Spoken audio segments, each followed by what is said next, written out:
Abu Jahal, Muhammad pendusta. Kata Abu Jahal, Muhammad pendongeng. Allah abadikan dalam Al-Quran, tentang semua cerita dalam Al-Quran itu disebutkan bahwa sihrum mubin. Jadi Muhammad itu tukang sihir. Muhammad tukang sihir. Muhammad tukang dongeng. Allah abadikan dengan kalimat asatirul awwalin. Orang Yahudi, orang kafir Quraisy bilang cerita di dalam Al-Quran, semua yang ada di dalam Al-Quran asatirul awwalin, kata mereka, dongeng orang terdahulu, dan itu buatan Muhammad, tipu daya Muhammad, produk Muhammad, dan Nabi Muhammad ini pendusta. Sekarang kita lihat, apakah orang zaman dahulu ada karakternya di zaman sekarang? Kita lihat. Akhir-akhir ini bermunculan orang-orang yang mengatakan sama dengan mereka. Apa kata mereka? Cerita di dalam Al-Quran dongeng belaka. Yang bercerita siapa? Kafir Quraisy kah atau Muslim kah? Umat Muslim.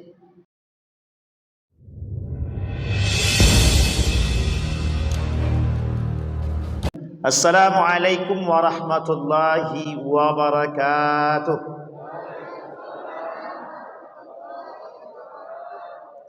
Assalamualaikum warahmatullahi wabarakatuh.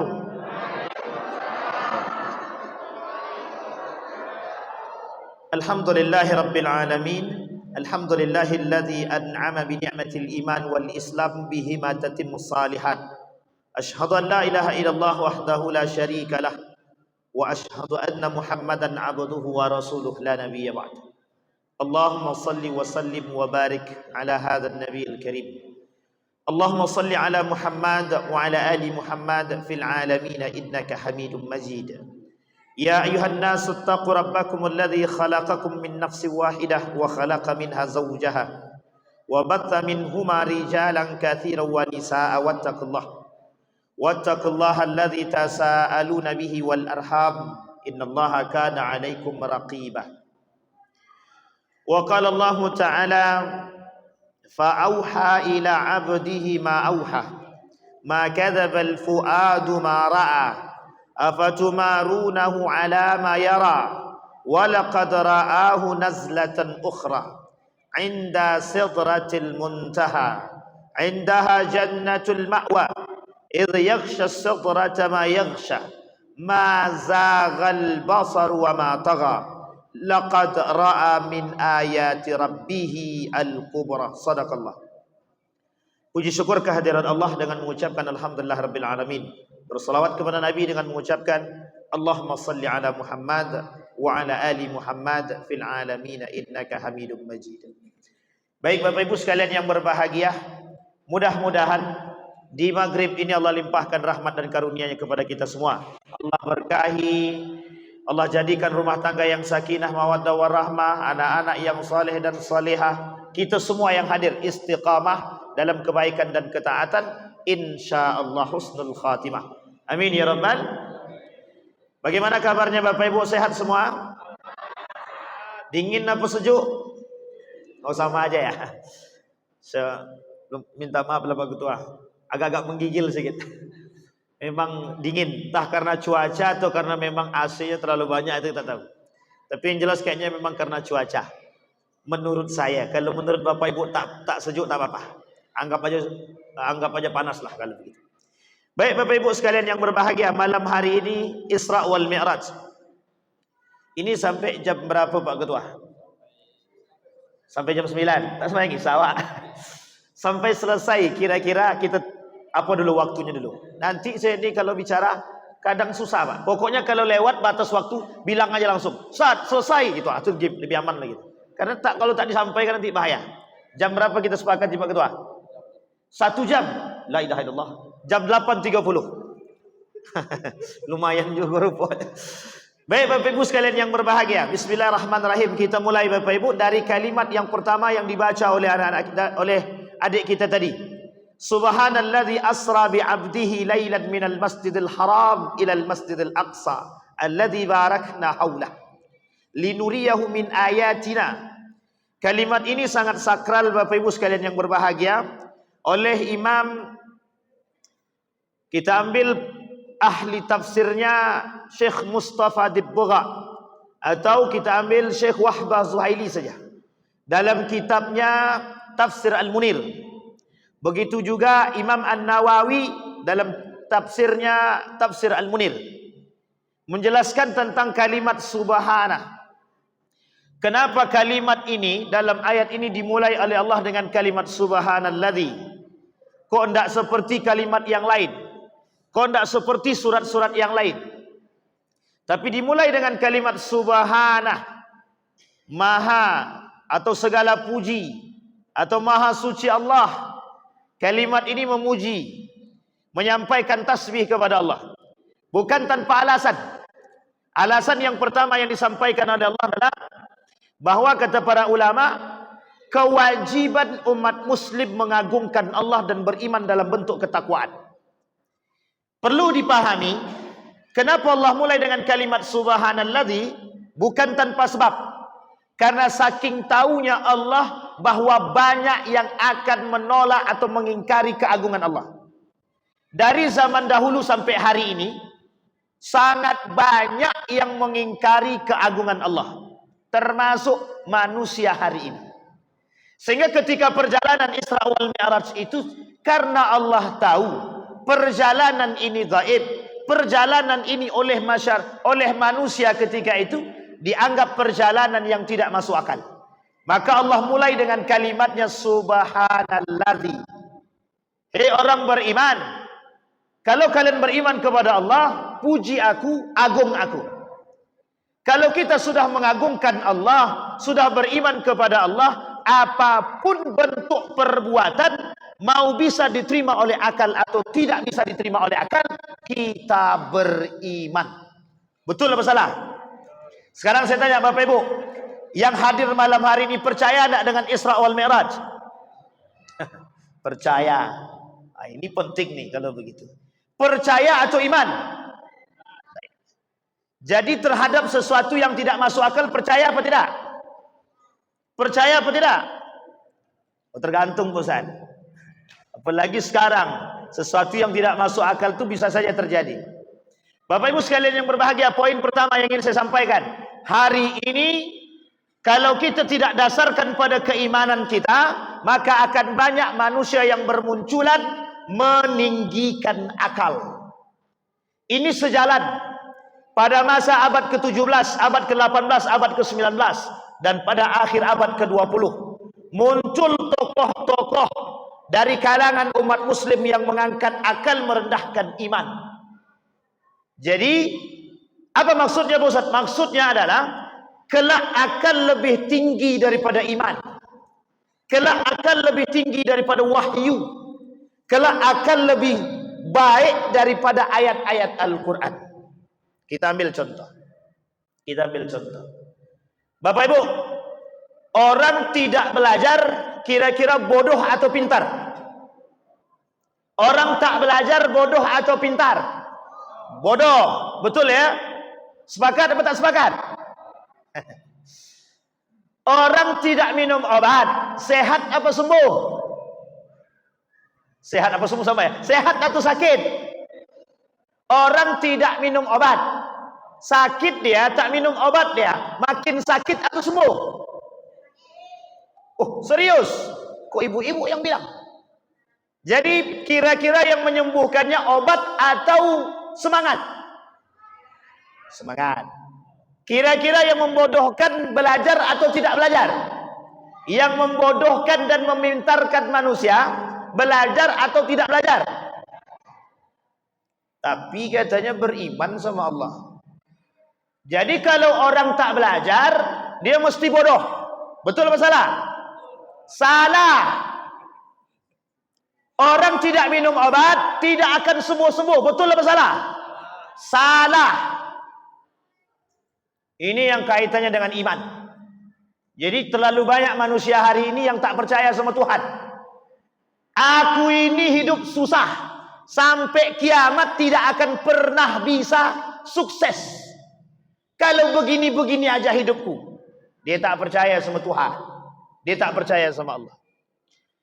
Kaitan mati kecuali Isra wal Mi'raj membutuhkan iman. Untuk bisa percaya terhadap Isra wal Mi'raj ini butuh iman, bukan butuh yang lain. Kalau dinalar dengan logika, mungkin waktu itu tak masuk di akal. Buruk yang berjalan dengan cepat, berwarna putih, kalau dia naikkan mendaki gunung, kaki di belakang jadi panjang. Kalau dia turun dari gunung, kaki depan yang jadi panjang.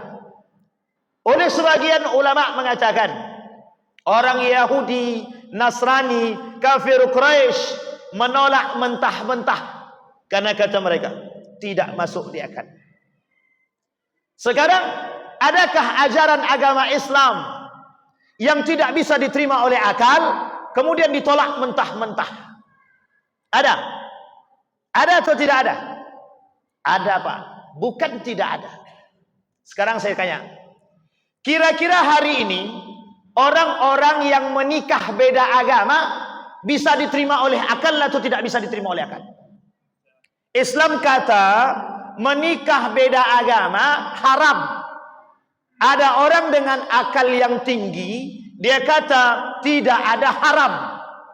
Kenapa tidak ada haram? Loh, yang menikah itu siapa? Ya haknya dia. Yang mau nikah kan bukan kita. Apa salah dia menikah? Mau dia menikah dengan agama yang terserah urusan dia. Yang penting cinta. Betul apa salah? Sehingga apa kata mereka? Nikah beda agama itu tidak ada masalah. Boleh saja. Al-Quran itu perlu menyesuaikan zaman. Perlu menyesuaikan akal. Satu poinnya, Pak. Artinya apa? Isra dan Mi'raj itu butuh iman. Kalau dia percaya dengan Allah, maka dia akan percaya dengan seluruh ayat-ayat Al-Quran. Kita lihat, Pak.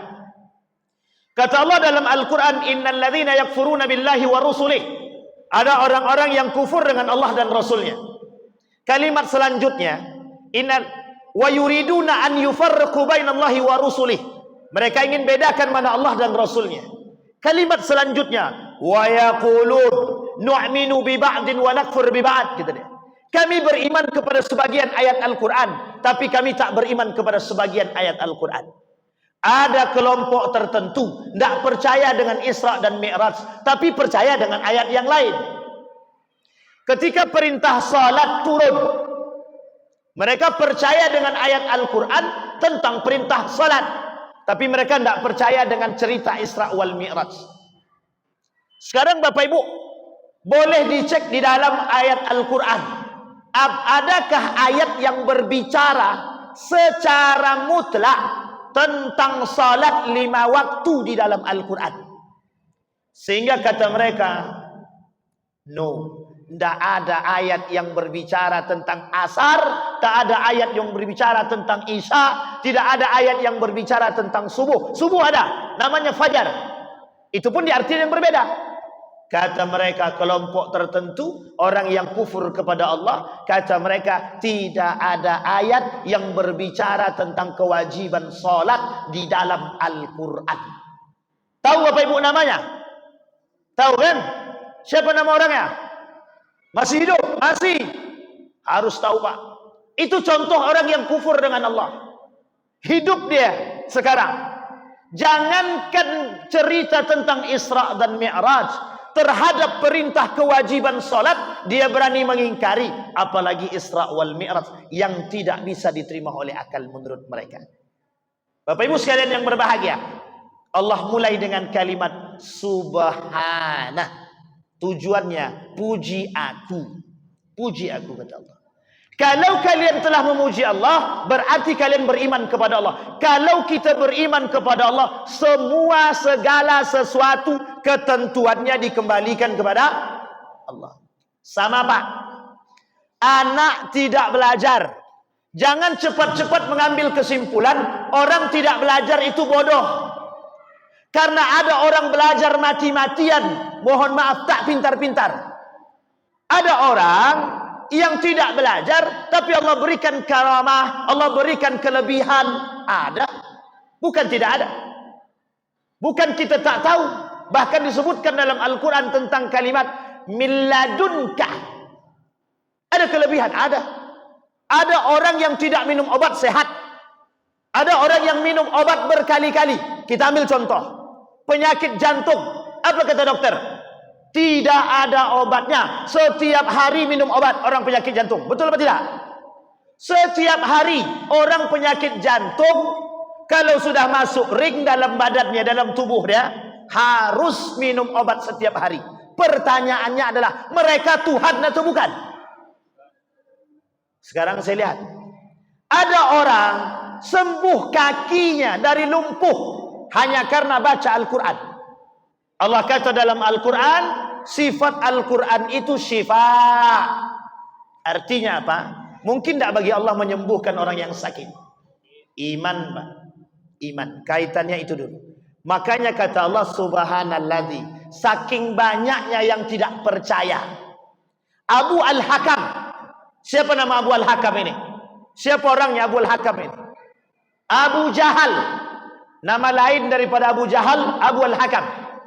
Abu Al-Hakam itu setelah Nabi turun dari Isra wal Mi'raj, kemudian Nabi, mohon maaf, bersama sang paman dan anaknya Ja'far ibn Abi Talib tidur di depan Ka'bah. Ketika sedang tidur di depan Ka'bah, Nabi tak tidur. Yang duanya tidur. Lewat Abu Al-Hakam. Abu Al-Hakam ini Abu Jahal, di belakang baginda Nabi Muhammad SAW. Kemudian Abu Jahal bertanya, mengapa engkau tak tidur? Nih Bapak Ibu, saya kasih tahu kebiasaan Abu Jahal. Kebiasaan Abu Jahal itu, setelah Nabi dapat wahyu, itu kebiasaannya adalah setiap malam mendengarkan Nabi membaca Al-Quran. Satu lagi kawan akrabnya, konco areknya, itu Abu Sufyan, sebelum masuk Islam. Ketika Nabi baca Quran, Abu Jahal ngintil, diam-diam mendengarkan Nabi mengaji. Kemudian Abu Sufyan diam-diam mendengarkan Nabi mengaji. Alih-alih ketemu kedua-duanya, loh, kok bisa sama-sama bermunculan? Kok sama-sama ketemu? Kemudian Abu Jahal bilang begini, ini cukup kita yang tahu, besok jangan diulangi lagi, ndak usah dengarkan Muhammad ngaji. Hari pertama berjalan, hari kedua datang lagi Pak, diulangi lagi, sampai hari ketiga. Apa kata Abu Al-Hakam? Kok kita sama-sama mengintil Muhammad terus? Kemudian penasaran Abu Sufyan, Pak. Apa kata Abu Sufyan kepada Abu Al-Hakam? Abu Jahal, bagaimana menurutmu, bagaimana pandanganmu tentang Al-Quran, tentang wahyu yang dibacakan oleh Muhammad? Apa jawaban Abu Jahal? La wallahi la sadiqun azim. Apa kata Abu Jahal ketika Abu Sufyan bertanya kepada Abu Jahal, apa yang dibawa oleh Muhammad ini betul-betul benar adanya? Kemudian Abu Sufyan tanya, loh, kalau begitu kenapa kau tak beriman? Jawaban Abu Jahal itu sederhana, Pak. Kata Abu Jahal, kabilahnya Muhammad dengan kabilah kami bersaing. Jadi kalau dari kabilah Muhammad ada nabi, dari kabilah kami tidak ada nabi. Gengsilah kalau begitu. Sampai di sini paham? Itulah alasan Pak kenapa Abu Al-Hakam ini dipanggil Abu Jahal. Abu Jahal itu Bapak Ibu tahu artinya? Saking goblok, saking bodohnya Pak, dipanggil Abu Jahal.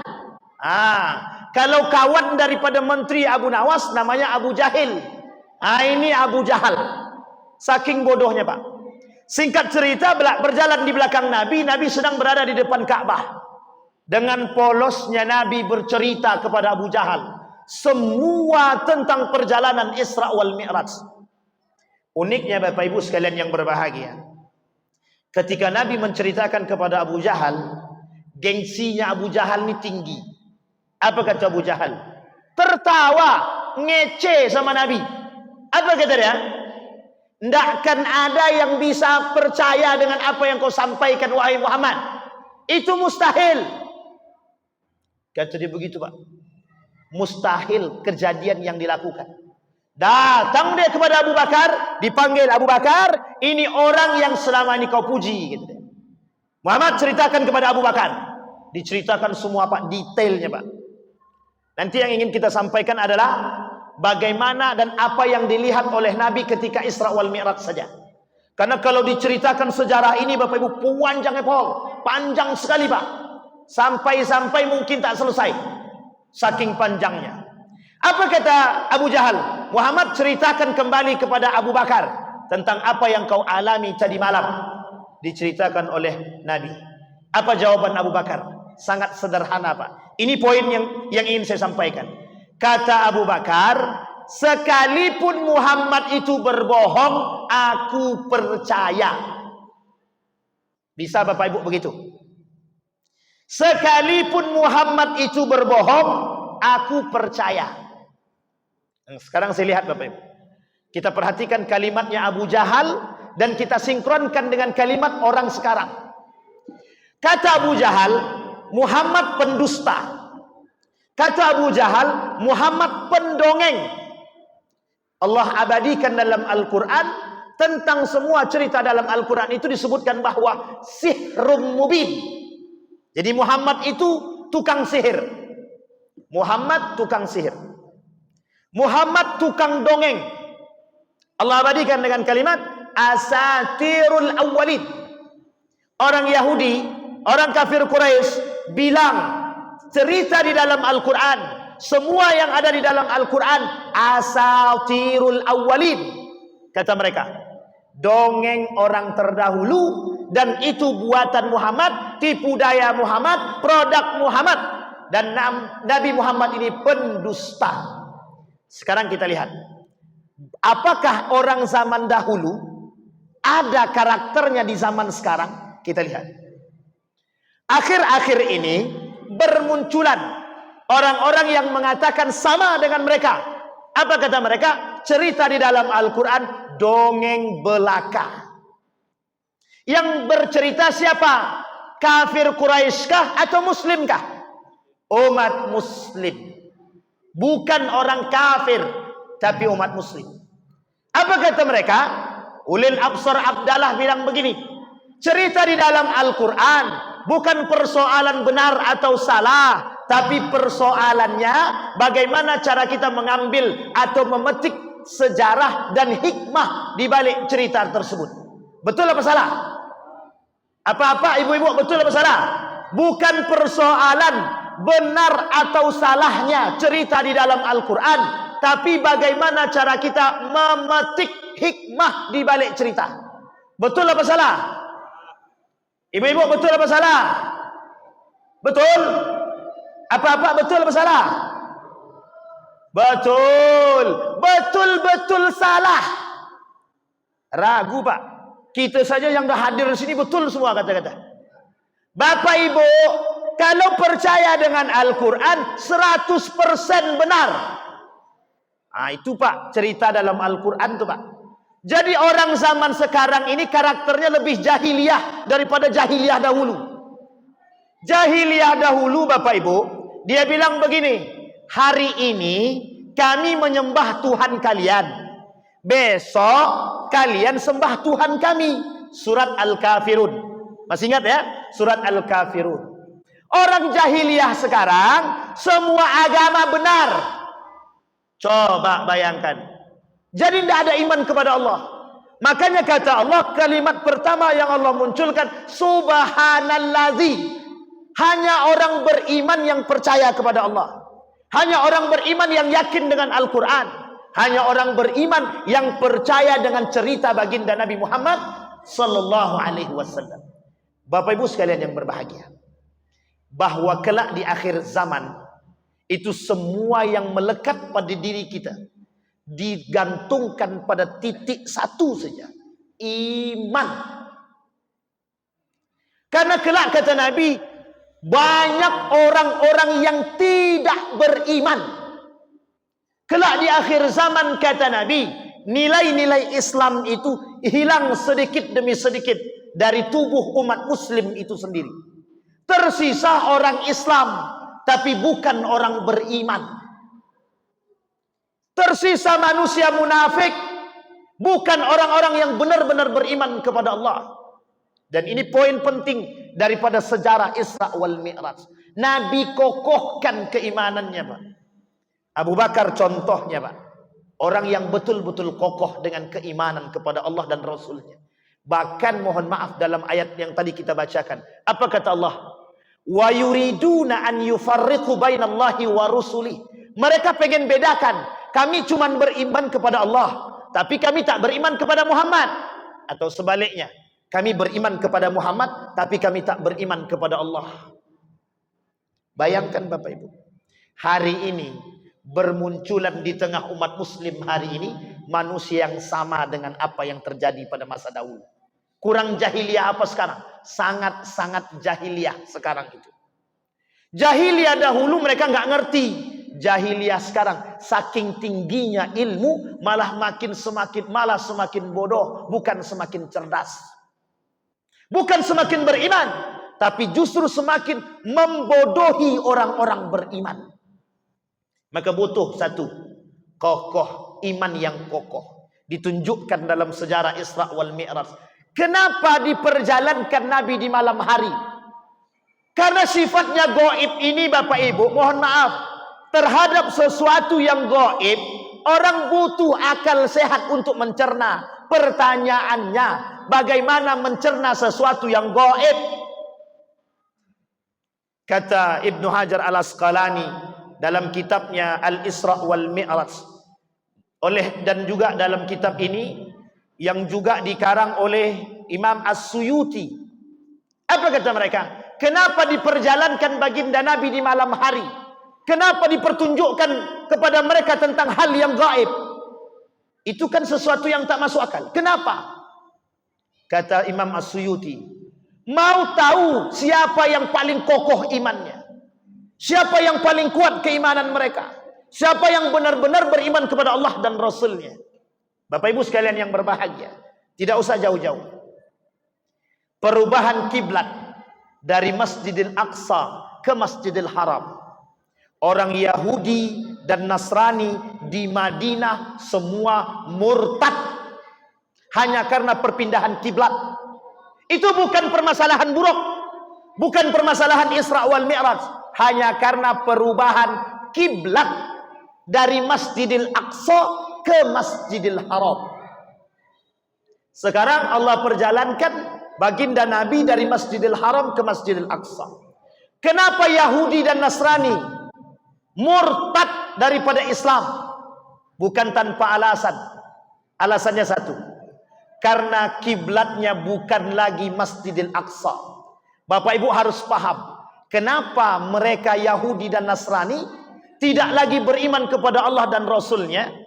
Karena mohon maaf Bapak Ibu, kiblatnya bukan Masjidil Aqsa, tapi Masjidil Haram. Satu kesombongan Yahudi, bahwa Muhammad bukan dari golongan kami. Muhammad dari golongan yang bukan satu daging dengan kami, bukan satu jenis dengan kami. Mereka tak mau menerima Muhammad. Berarti ketika mereka beriman kepada Muhammad, itu karena Masjidil Aqsa, Yerusalem, Palestina. Makanya Bapak Ibu, kenapa Yahudi, Israel sampai hari ini akan tetap merebut Palestina? Bukan persoalan tanah kelahiran Palestina, bukan. Tapi lebih tepatnya Masjidil Aqsa. Sekarang saya sampaikan Bapak Ibu semua, tanggung jawab Masjidil Aqsa bukan tanggung jawab rakyat Palestina. Semua umat muslim berkewajiban membela Masjidil Aqsa. Nanti kita lihat dalam perjalanan baginda Nabi. Kembali kepada poin tadi Bapak Ibu. Orang Yahudi Nasrani keluar daripada Islam hanya karena Masjidil Aqsa, bukan yang lain. Sekarang Bapak Ibu, itu saja mereka sudah membangkang kepada Nabi. Apa tak lagi persoalan Al-Isra wal Mi'raj? Persoalan Isra wal Mi'raj tidak masuk di akal. Maka kata mereka, yang dibutuhkan adalah iman, ketetapan iman. Kata Imam As-Suyuti, kenapa kok malam hari? Kenapa kok istilahnya gaib? Kenapa kok pakai buruk? Kenapa kok harus sesuatu yang tidak bisa diterima oleh akal? Hanya untuk menguatkan imannya orang-orang yang betul-betul beriman kepada Allah dan Rasul. Lihat Bapak Ibu, dalam perjalanannya kita lihatkan, ketika Nabi diperjalankan oleh Allah, asra bi abdihi lailan minal masjidil haram ilal masjidil aqsa. Dalam perjalanan itu Bapak Ibu sekalian yang berbahagia, Nabi diperlihatkan oleh Allah yang kelak menjadi bukti, kalau ini jadi nyata, bahwa ini akan menjadi bukti terhadap apa yang disampaikan oleh Nabi kepada Abu Jahal dan orang-orang Quraisy yang tidak percaya. Baik Bapak Ibu, perhatikan baik-baik. Dalam perjalanan Isra tadi, orang kafir Quraisy termasuk Abu Jahal tidak percaya. Bukti dari kepercayaan atau bukti yang kelak menjadi nyata dari apa yang disampaikan oleh Nabi. Nabi diperlihatkan oleh Allah dalam perjalanan Isra tersebut beberapa poin tertentu. Kita sampaikan. Yang pertama, wa yamurru rukab al-Muhammadin al-Maimud bi musyahadin mutanawwi'atin. Fabainama huwa yasiru 'alal buraq idh ra'a ifrit minal jin. Satu yang lihat oleh Nabi. Ketika Nabi naik buraq, Nabi diikuti, diintil sama jin ifrit. Jin ifrit. Kata malaikat Jibril, Muhammad, ya Rasulullah, maukah engkau aku ajarkan kalimat doa yang bisa mengusir jin ifrit? Dengar baik-baik Bapak Ibu. Apa kata Nabi? Oke, ajarkan. Kata kata malaikat Jibril, ala uallimuka kalimat taqulunna idza qulta hudna ta'ifat syu'latunna wa kharra la fihi fa qala Rasulullah sallallahu alaihi wasallam bala fa qala Jibril qul a'udzu biwajhillah. Kalimatnya dimulai dengan a'udzu biwajhillahil karim wa bi kalimatillahit tammat allati la yujawizuhunna barrun wala fajir, yang diajarkan oleh malaikat Jibril kepada Nabi tentang jin ifrit. Setelah Nabi baca doa ini, jin ifrit kabur, takut. Sekarang yang kedua, apa yang kedua yang diperlihatkan oleh Allah kepada Nabi?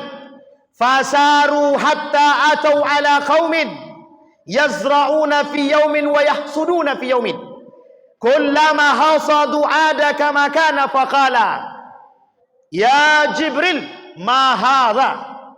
Faqala haula'il mujahidun fi sabilillahi ta'ala tudha'afu lahumul hasanah bi 700 dha'fin. Apa kata Nabi bersama Jibril? Ketika Nabi bersama Jibril jalan, Nabi diperlihatkan ada satu kaum yang sedang menanam tanaman. Setelah tanaman ditanam, mereka kemudian memetik hasil tanaman tersebut. Kemudian Nabi bertanya kepada Jibril, ya Jibril, ma hadza?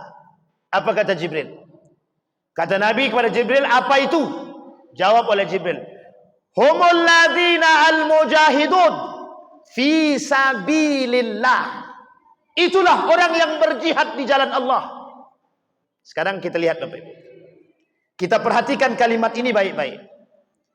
Syekh Ali Ma'sum dalam kitabnya Nasihatul Mu'minin, apa kata beliau? Fadailul jihad 'alal muslimin. Keutamaan berjihad bagi orang-orang yang beriman.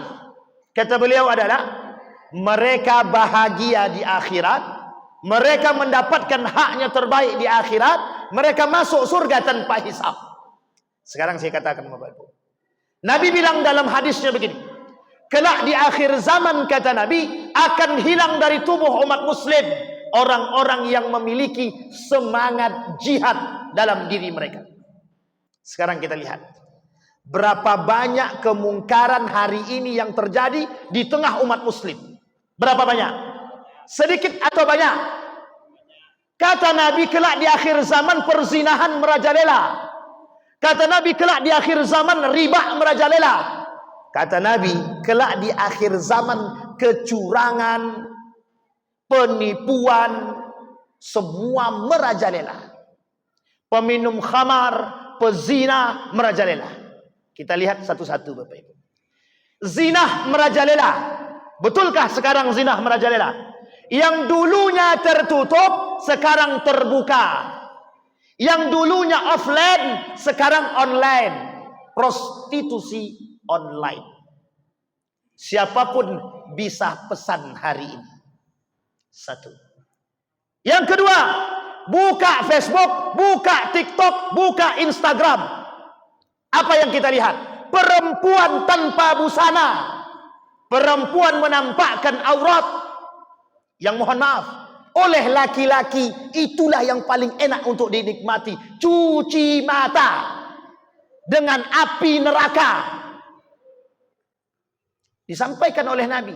Kita lihat nanti Bapak Ibu. Ada enggak kalimat itu disampaikan, diperlihatkan kepada Nabi? Satu. Yang ketiga, bukan satu lagi, yang ketiga. Kata Nabi, riba merajalela. Di tengah umat muslim riba merajalela. Sekarang kita lihat.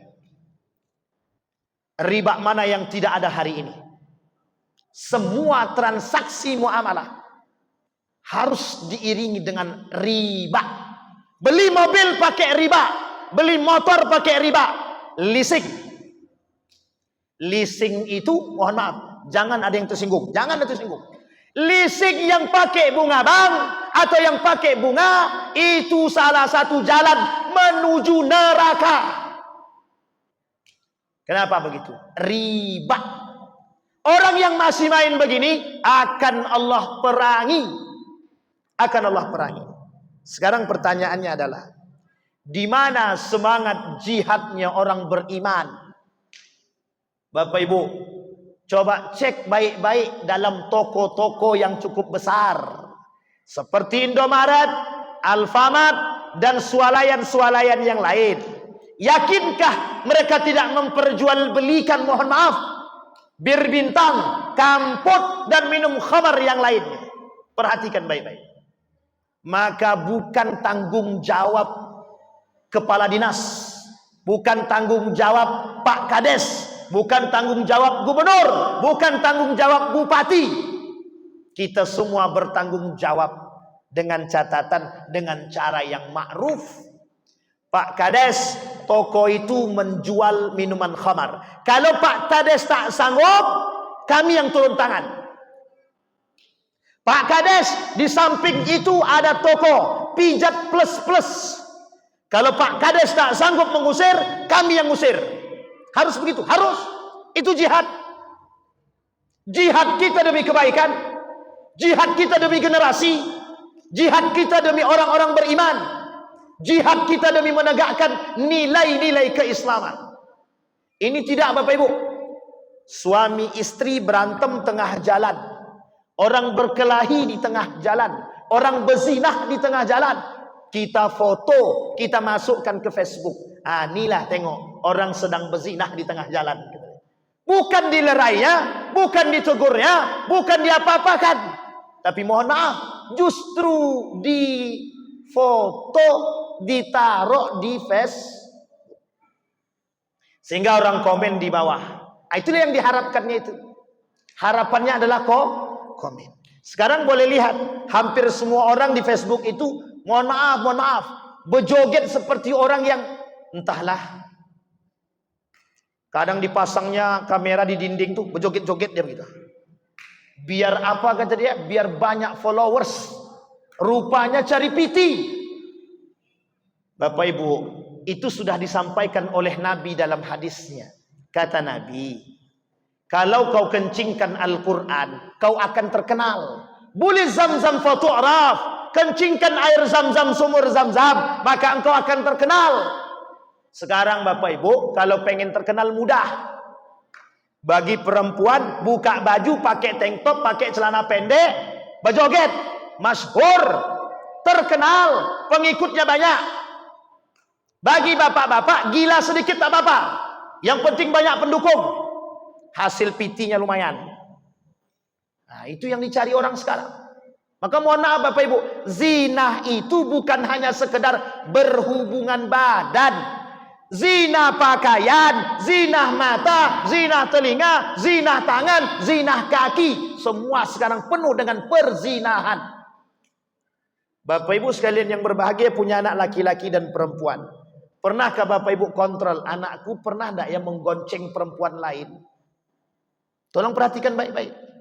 Kalau mereka sudah pernah membonceng perempuan lain, maka tolong diingatkan, nak, kau belum menikah, jangan jadi penghuni neraka. Lu orang tua sekarang biasa aja kok, dengan anaknya mohon maaf, datang laki-laki ke rumah, Pak, aku mau bawa anak bapak nonton. Kata bapaknya, jangan pulang malam-malam ya nak. Coba, kalau ada orang tua begitu, berarti orang tua yang sedang tidak sayang dengan anaknya dan menyuruh anaknya masuk neraka. Yakin Bapak Ibu, punya anak perempuan dan laki-laki, siap digandeng oleh orang lain? Siap anak-anak ibu yang perempuan dibonceng laki-laki lain? Belum muhrim Pak. Apa kejawaban anak itu? Orang mamaku dulu kayak gitu, kata dia. Itu masalah kalau begitu. Sampai di sini bisa dipahami. Kembali yang kedua, kita butuh semangat jihad hari ini Pak. Terutama mohon maaf, jihad kita melawan Israel hari ini. Kita bantu rakyat Palestina dengan berbagai macam donasi, silahkan. Tapi ada yang kedua jihad kita Bapak Ibu, tetap boikot produk Israel. Apapun itu alasannya.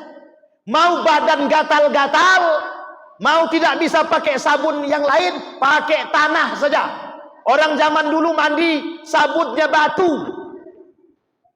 Kami kalau tak pakai Unilever Pak Ustaz, badan kami gatal-gatal. Itu tak ada semangat jihad dalam diri dia. Bapak Ibu, produk Israel itu bukan 1.000. Produk Israel itu 100.000 lebih. Jadi pendapatan mereka dari pendapatan produk saja itu cukup untuk membasmi dan membumi hanguskan rakyat Palestina. Satu hari mereka butuh 1 triliun lebih untuk kelengkapan senjata membunuh rakyat Palestina. Yang masih makan di KFC, di Starbucks, McDonald, yang masih beli Aqua dan lain sebagainya, Silver Queen, Pizza Hut, semua mereka mendonasikan untuk perjuangan Israel. Saya sampaikan sama Bapak Ibu, ini semangat juang Bapak Ibu. Hari ini musuh kita bukan hanya Yahudi, tapi musuh kita hari ini mereka yang benci dengan Islam. Namanya Islamophobia. Donald Trump termasuk orang yang paling benci dengan Islam. Jadi kalau kita masih mau mendukung mereka, maka mohon maaf Bapak Ibu, dengan lantang kami katakan, masih banyak manusia-manusia munafik di tengah umat muslim itu sendiri.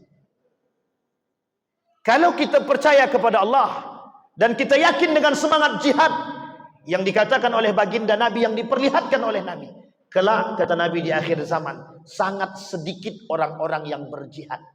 Mohon maaf Bapak Ibu. Bapak Ibu jalan, ketika jalan nampak saudara kita, azan berkumandang, saudara kita masih di warung kopi. Saya tanya Bapak Ibu ajak enggak mereka sholat? Yang Bapak Ibu jalan lewat depan warung kopi, kenal Bapak Ibu dengan mereka, pertanyaan saya adalah, Bapak Ibu ajak enggak mereka ke masjid? Jadi jangan bermimpi kalau masjid kita penuh. Perhatian umat muslim dengan muslim yang lain, termasuk dalam masalah ibadah, sangat minim. Betul apa salah? Jangankan tetangga di warung kopi pusat, anak kami saja tak kami ajak. Bapak Ibu sekalian yang berbahagia, kata Nabi, kelak di akhir zaman, perhatian umat muslim terhadap agama berkurang sedikit demi sedikit. Maka yang tersisa kata Nabi, wa yabqal huthalah. Maka yang tersisa dari umat muslim itu adalah keburukan. Kenapa? Setiap orang di antara muslim berfikir tentang ibadah mereka masing-masing. Jangan mimpi masuk surga. Kalau kita masih berfikir masuk surga sendiri-sendiri. Kata Allah dalam Al-Quran, wasiqal ladzina taqaw rabbahum ilal jannati zumara. Masuk surga itu bareng-bareng, tidak sendiri-sendiri. Jadi kalau yang mau masuk surga sendiri-sendiri, entar dulu.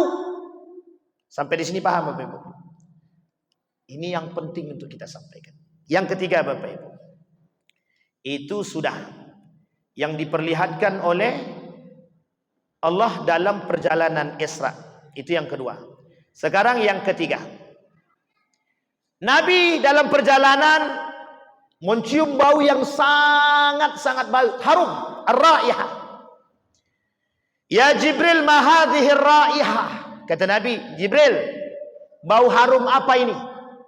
Kemudian Jibril sampaikan, ini adalah Masyitoh. Masyitoh anaknya Fir'aun yang dibakar hidup-hidup oleh bapak kandungnya. Bapak Ibu, ini ilustrasi. Jika ada anak yang mohon maaf, ibadahnya kuat, bagus ibadahnya, pengen dia sekolah agama, belajar agama, bapaknya nggak pengen anaknya sekolah agama, bagian daripada Fir'aun. Jangan tersinggung. Memang begitu keadaannya. Orang tua zaman dahulu mereka katakan begini, mau jadi apa kalian kalau sekolah agama? Paling mohon maaf lulus dari sekolah tukang baca Yasin, tukang jadi imam di masjid, tukang muazzin. Coba bayangkan, orang zaman dulu berpikir begitu Pak. Sampai hari ini Pak, mungkin itu cuma di sana, tidak di sini. Tapi kenyataannya begitu. Masyitah, anak yang dipaksa oleh orang tuanya untuk mengakui Fir'aun Tuhan. Apa kata dia? Allah Rabbi wa Rabbuk. Kata Masyitah, Allah itu adalah Tuhanku dan Tuhanmu, kepada bapaknya. Diambil Masyitah, dilemparkan ke api, menangis ibunya. Apa jawaban anaknya? Tidak usah takut ibu, ya bunda, tidak usah takut, kita tetap akan bersama kelak di surga. Sampai hari meninggalnya sang istri akan tetap dalam kondisi murni fitrah kepada Allah. Sehingga mohon maaf Pak, ketika diajak berhubungan badan oleh Fir'aun ditolak oleh istrinya. Kenapa? Beda akidah. Maksudnya apa? Hari ini Bapak Ibu, kita butuh umat muslim yang mempertahankan akidah. Penyelewengan akidah, penyimpangan akidah akan terus dilakukan oleh kafir Quraisy, Nasrani dalam misi misionaris, dan orang-orang munafik untuk merusak akidah kita. Kita ambil contoh. Kata Majelis Ulama Indonesia kemarin, haram mengucapkan selamat Natal. Muncul manusia-manusia munafik yang mengatakan tidak apa-apa mengucapkan selamat Natal. Padahal yang mereka lawan adalah fatwa Majelis Ulama Indonesia. Pak, kalau kita begini terus, kita yang dilibas orang. Kata mereka, kami menikah, kami tak pengen punya anak, dan itu haknya kami. Kami menikah mau punya anak, mau tidak urusan kalian. Sehingga muncul satu kelompok namanya child free. Kelompok child free ini tahu Bapak Ibu, mereka yang menikah tidak mau punya anak, menentang fitrahnya Allah. Loh, kok begitu Pak? Memang begitu keadaan kita hari ini Pak. Kenapa mereka mati-matian membela ilmu? Bukan tanpa sebab. Hanya untuk menggoyangkan akidah kita, orang yang beriman. Bapak Ibu sekalian yang berbahagia, hari ini bermunculan orang-orang yang mengatakan, apa kata mereka? Semua agama itu sama-sama benar menuju Tuhan yang satu. Hanya saja cara menuju Tuhan yang satu itu yang berbeda. Sekarang saya tanya Bapak Ibu, rusak apa tidak akidah kita dibuatnya? Rusak apa tidak akidah kita dibuatnya? Kita butuh masyito. Kita butuh anak-anak yang kokoh akidahnya, Pak. Anak mau ke masjid, bapaknya yang nggak suka. Anak mau mengaji, bapaknya yang ngelarang. Mohon maaf Bapak Ibu, bukan tidak banyak. Sangat banyak sekali. Ketika anaknya pengen jadi penghafal Quran, apa kata bapaknya? Ngapain kau ngapal Quran? Nggak ada gunanya pun. Susah nanti cari kerjaan. Coba bayangkan. Kita dirusak, Pak. Yang merusak bukan orang yang jauh dari kita, Pak.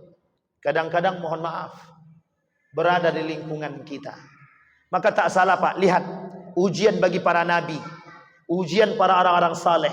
Siapa ujian mereka? Keluarga mereka, Pak. Nabi Ayub, Nabi Nuh, Nabi Daud, dan semuanya, Pak. Rata-rata ujian mereka adalah keluarga mereka sendiri. Nabi Muhammad, lingkaran Nabi siapa? Keluarganya semua. Bahkan pamannya, yang terdekat, yang bahagia dengan kelahirannya. Bahagia dengan kelahirannya. Tapi kemudian, yang paling pembangkang terhadap baginda Nabi Muhammad sallallahu alaihi wasallam. Isyaratun bagi kita, Pak, yang dilihat oleh Nabi, wanita yang kokoh akan akidahnya. Apa janji Allah bagi orang yang kokoh akidahnya? Janji Allah Bapak Ibu, bagi orang yang kokoh akidahnya, Allah masukkan ke dalam surganya, Pak. Dan mohon maaf, Pak, orang yang mati seperti Masyitoh masuk surga tanpa hisab. Tidak perlu dihisab, Pak. Tidak perlu dihisab. Pernah terjadi, pernah. Yasir ibn Ammar. Yasir ibn Ammar. Bapaknya dibunuh, ibunya dibunuh. Kemudian mohon maaf. Apa kata Yasir ibn Ammar? Aku lepaskan engkau, kata Abu Jahal, kata Abu Lahab, aku lepaskan engkau dengan catatan kau rusak akidahmu. Kau bilang kau keluar daripada Islam. Apa kata Yasir ibn Ammar? Aku keluar daripada Islam. Setelah Yasir ibn Ammar keluar daripada Islam, dilepaskan Yasir ibn Ammar, bertemu dengan baginda Nabi Muhammad SAW. Tidak ditegur Nabi 3 hari. Nabi ditegur oleh Allah. Artinya apa, Pak?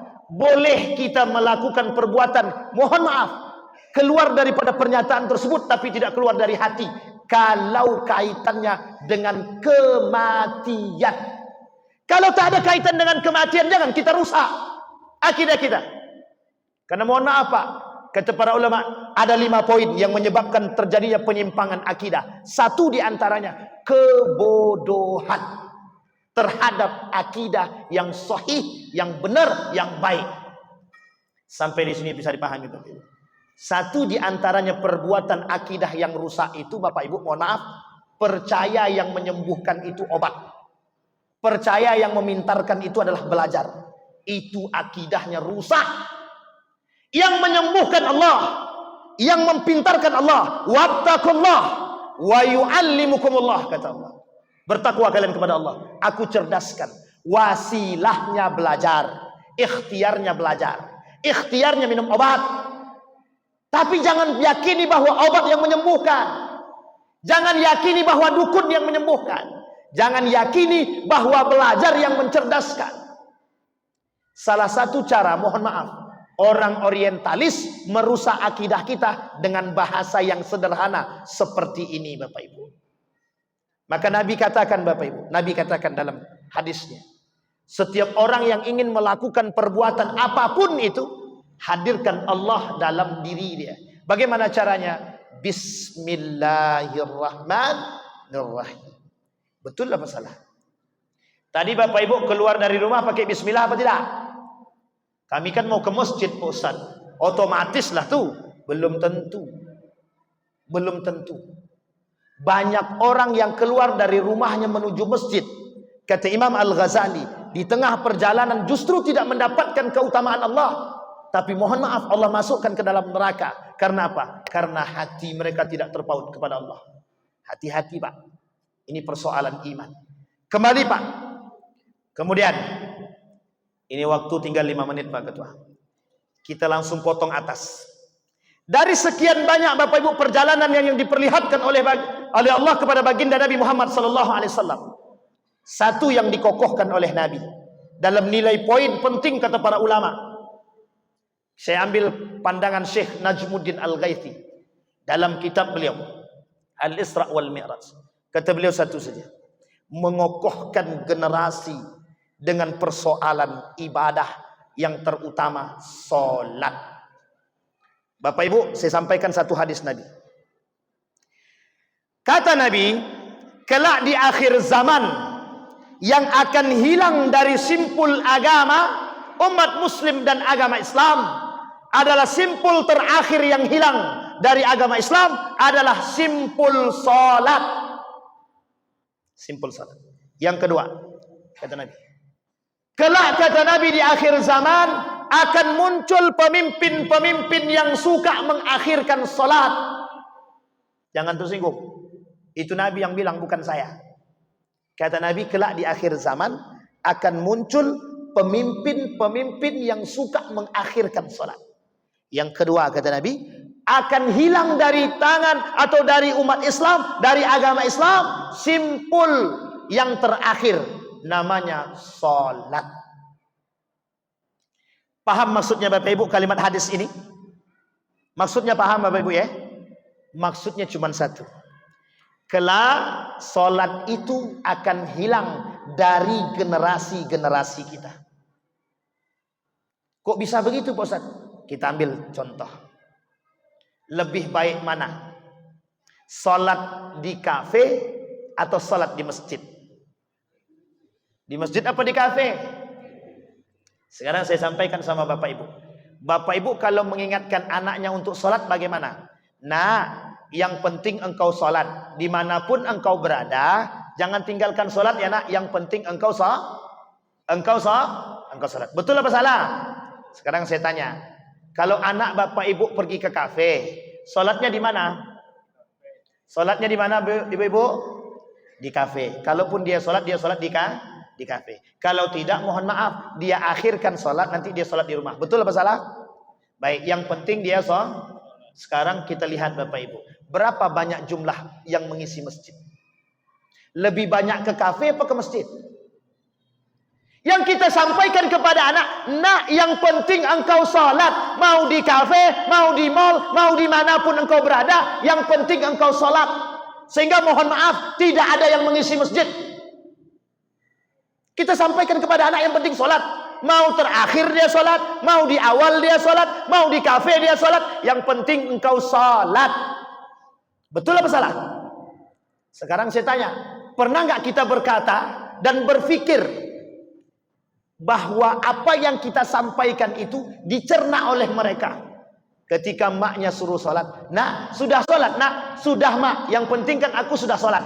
Mau aku salat di masjid, mau aku salat di rumah, atau mau aku salat di kafe, di mall dan lain sebagainya, yang penting aku salat. Pertanyaannya, siapa yang isi masjid? Yang isi masjid siapa? Isyarat Nabi diperjalankan dari Masjidil Haram ke Masjidil Aqsa bukan tanpa sebab. Masjid di akhir zaman lambang keselamatan umat mukmin. Kalau mereka tidak kembali kepada masjid, mereka akan hancur. Sekarang saya lihat Bapak Ibu, sebaik-baiknya masjid, sebaik-baik tempat kata Nabi masjid, seburuk-buruk tempat adalah pasar. Sekarang berapa banyak orang yang datang ke masjid ketimbang orang yang datang ke mall? Ukur sendiri Bapak Ibu. Lebih banyak mana? Ke mall apa ke masjid? Ketika mall dapat diskon 50%, plus 20%, plus 30%, kira-kira pilih masjid apa mall? Jangankan masjid Pak, di rumah sedang buka Shopee. Kata Shopee, jam 7.30 terakhir diskonnya. Berlomba-lomba di depan itu Pak. Azan kumandang, terserahlah engkau. Mau azan-azanlah. Yang penting aku tidak terlambat beli Shopee. Coba bayangkan. Sekarang ini Tuhannya sudah banyak. Bukan satu lagi. Zaman dulu Tuhannya patung, matahari, binatang, dan lain yang disembah. Sekarang tidak. Manusia, Shopee, apalagi HP, duit, perempuan, jabatan, kekuasaan. Tuhan baru, lebih jahiliyah daripada dahulu. Coba Bapak Ibu bayangkan. Kembali kepada poin kita Bapak Ibu. salat akan menjadi simpul terakhir yang hilang. Bapak Ibu, sampai Nabi bilang begini Bapak Ibu, di dalam hadisnya, man tarakas salah fahuwal kafir. Yang meninggalkan salat kafir. Sampai Allah bilang dalam Al-Quran, ma salakakum fi saqar. Kenapa kalian masuk dalam neraka saqar? Lam nakum minal musallin. Kami tidak solat. Walam nakum nut'imul miskin. Kami tak memberi makan orang miskin. Itu Allah yang bilang. Sekarang saya lihat tafsirnya Bapak Ibu. Ibnu Katsir bilang, itu yang masuk neraka saqar itu bukan orang yang meninggalkan solat, tapi orang yang melalaikan solat. Kalau dia meninggalkan solat dan tidak solat sama sekali, kafir. Maksudnya apa? Kufur. Nerakanya jahannam. Innallaha jami'al munafiqina wal kafirina fi jahannama jami'ah. Bapak Ibu sekalian yang berbahagia, begitulah pentingnya solat menjadi satu-satunya yang pertama yang akan dihisap di hari kiamat. Sekarang tergantung kepada Bapak Ibu semua, tergantung kepada kita. Pengen atau tidak pengen anak-anak kita, mohon maaf, untuk solat itu tergantung pada kita. Kenapa Nabi syaratkan? Boleh. Asam urat. Itu. Lah tutup. Banyak orang tak ke masjid gara-gara asam urat. Kalau dia sakit, tak perlu kita mengkhawatirkan. Kalau masih bisa orang buta dengar azan datang ke masjid. Gitu. Itu kan dari masa Nabi. Sekarang Bapak Ibu sekalian yang berbahagia, dalam ilmu fikih itu diperbolehkan orang yang berudzur. Mohon maaf, hujan saja boleh dikodok. Hujan tuh. Kalau sakit, mohon maaf Ustaz, kami sakit kaki, tidak mungkin kami ke masjid dah. Ya itu terserah. Kalau sakit, tapi kalau sehat, dia tidak mau ke masjid. Berarti ngapa? Dia sehat, tak mau ke masjid. Mohon maaf Pak, mohon maaf. Itulah kekurangan kita hari ini.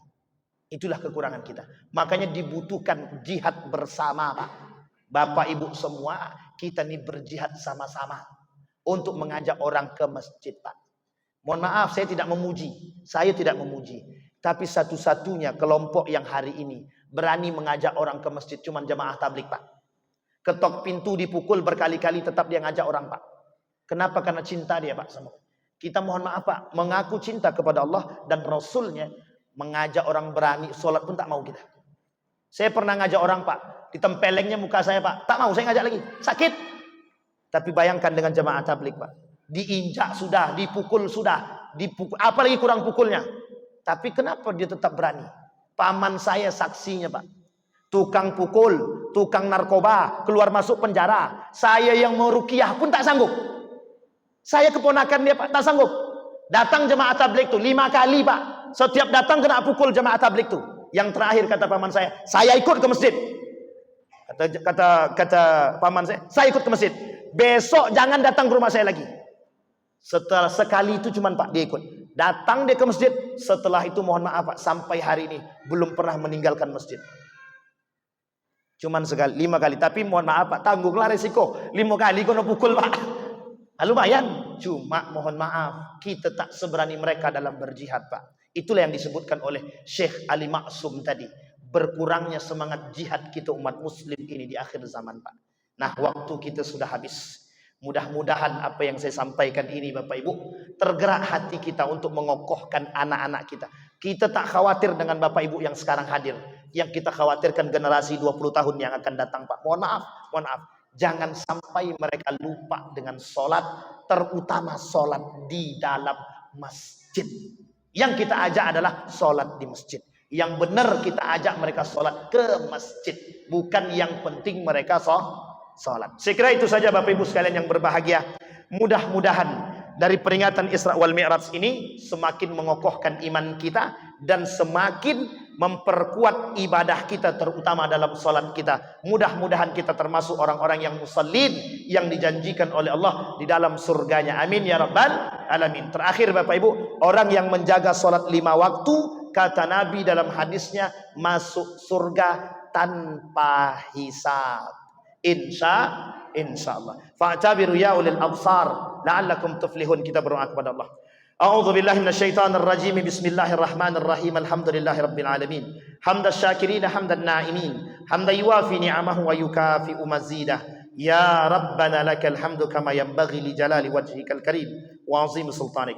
Allahumma salli ala Muhammad wa ala ali Muhammad fil alamin innaka Hamidum Majid. Ya Hayyun ya Qayyum ya Fattah ya Alim ya Aziz ya Ghaffar ya Rabbal Alamin. Allahumma faqihna fid din wa 'allimna ta'wil. Allahumma ij'al tajammu'ana tajammu'an marhumah waj'al tafarruqana min ba'dihi tafarruqan ma'sumah. Allahumma ansur man nasara ad-din wa akhdhul man khadha al-muslimin. Allahumma ansur ikhwanana al-mujahidin fi Palestin wa fi Gaza wa fi kulli makan. Allahumma dammir al-yahud. Allahumma ahlikil kafarata wal mubtadi'ata wal musyrikin a'da'aka a'da'ad-din. Allahumma ij'al al-Qur'an al-'azima rabi'a qulubina wa nura sudurina wa jila'a ahdanina wa dhihaba humumina wa ghumumina. Rabbana hab lana minas salihin. Rabbi ij'alni muqima salati wa min dhurriyyati rabbana wa taqabbal du'a. Allahumma khtimna bi husnil khatimah wa la takhtimna illa bi husnil khatimah. Rabbana atina fid dunya hasanah wa fil akhirati hasanah wa qina azaban nar. Walhamdulillahi rabbil alamin. Assalamu alaikum warahmatullahi wabarakatuh.